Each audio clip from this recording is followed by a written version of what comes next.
आपका सपना है कि आप कलेक्टर, आईपीएस, कमिश्नर या फिर जज बने और आप जेल जाने से नहीं घबराते और स्वाभिमान और इज्जत आपके लिए कोई मायने नहीं रखती है, तो आप अपना ये सपना बिना परीक्षा के भी पूरा कर सकते हैं। जी हाँ, बिल्कुल ठीक सुना आपने, क्योंकि ऐसा ही एक सपना एक वकील साहब ने पूरा किया और बन गए जज। जज बनने के साथ ही साथ वो अरबपति भी बन गए। आखिर कैसे उन्होंने अपना इस सपना पूरा किया, आइए जानते हैं इस वीडियो में। नमस्कार, मैं हूं गिरिराज शर्मा और आप देख रहे हैं सरल टॉक। दोस्तों, गुजरात के अहमदाबाद में एक वकील साहब हैं, इनका नाम है मॉरिस सैमुअल क्रिश्चियन। ये कई सालों से प्रैक्टिस कर रहे थे और प्रैक्टिस के दौरान इन्हें लगा कि इतनी सारी प्रैक्टिस करने के बावजूद मैं करोड़पति अरबपति नहीं बन पाया।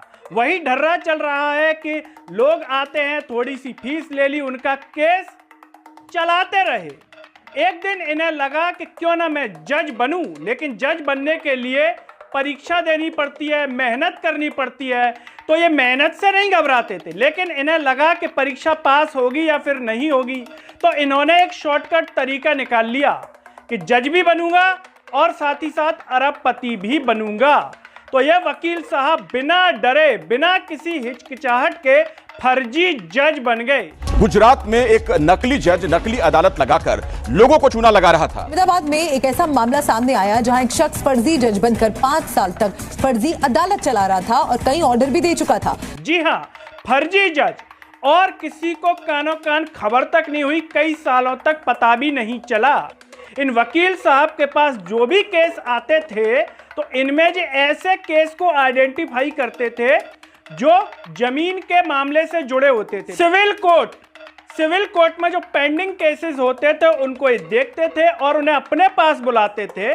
फिर इनका जो दफ्तर था, उसी दफ्तर को इन्होंने बिल्कुल कोर्ट रूम की तरह तैयार कर रखा था, बिल्कुल कोर्ट रूम की तरह कि जैसे कोर्ट लगा हो।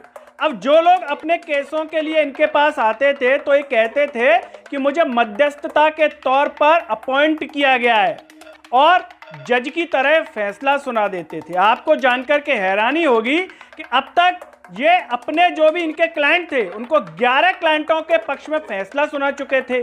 जमीन से जुड़े हुए मामलों को ऐसे सॉल्व करते थे और ऐसे अपने पक्ष में जमीनों को कर लेते थे कि इन्होंने अब तक 100 एकड़ की एक जमीन अपने नाम कर डाली और शॉर्टकट तरीके से बन गए अरबपति। अब आप कहेंगे कि भाई साहब, पता कैसे चला कि फर्जी जज हैं? पता ऐसे चल गया कि एक मामला चल रहा था और उसमें कलेक्टर साहब से जुड़ा हुआ था। उस केस में भी इन्होंने जो है आदेश दे दिया और जो फाइल थी, आदेश था, वो कलेक्टर साहब की तरफ भेज दिया। जो एक प्रोसेस होता है, वहां पर थे रजिस्ट्रार, बिल्कुल असली वाले। रजिस्ट्रार का नाम था हार्दिक देसाई। जब उनके मामले में आया कि ये तो फर्जी आदेश है और फर्जी आदमी है, ये तो इसको तो कोई अपॉइंट किया ही नहीं है, तब जाकर के मामला खुला और अब इस सामने आया है कि फर्जी जज जो है 5 सालों से चला रहे थे अपनी जो अदालत है फर्जी, उसे 5 सालों से चला रहे थे और लोगों को कानो कान खबर तक नहीं हुई। और सुनिए, ये जो जज साहब हैं फर्जी वाले, ये आवास मकान में रहते थे। सरकार की ओर से जो आवास मकान बांटे जाते हैं, उनमें ये रहते थे। अब इनको लेकर के केस दर्ज हुआ है, 2 थानों में इन पर केस दर्ज है। एक थाना जो है उसका नाम है मणिनगर पुलिस स्टेशन और एक है कारंज पुलिस स्टेशन। इसमें 170, 419, 420, 465, 467, 471 जो है आईपीसी की धारा के तहत इन पर केस दर्ज किया गया है। दोस्तों, इस पूरे मामले को जानने के बाद आपके मन में तरह तरह के सवाल तैर रहे होंगे कि वकील साहब शॉर्टकट तरीके से अरबपति बन गए। हो सकता है इनमें से ही कुछ पैसा खिला देंगे, तो जिन पुलिस वालों ने गिरफ्तार किया होगा, हो सकता है इसमें कुछ ढील हो जाए या जज को ही खरीद डालें। ये वाले फर्जी जज साहब जज को ही खरीद लें और इनका कुछ ना बिगड़े। सोचने में क्या है, क्योंकि इस तरह से केसेस देखने को मिलते हैं हिंदुस्तान में। या कम से कम ये अपने केस को बुढ़ापे तक खींचते रहें और अपना पूरा जीवन अच्छे से बिता लें।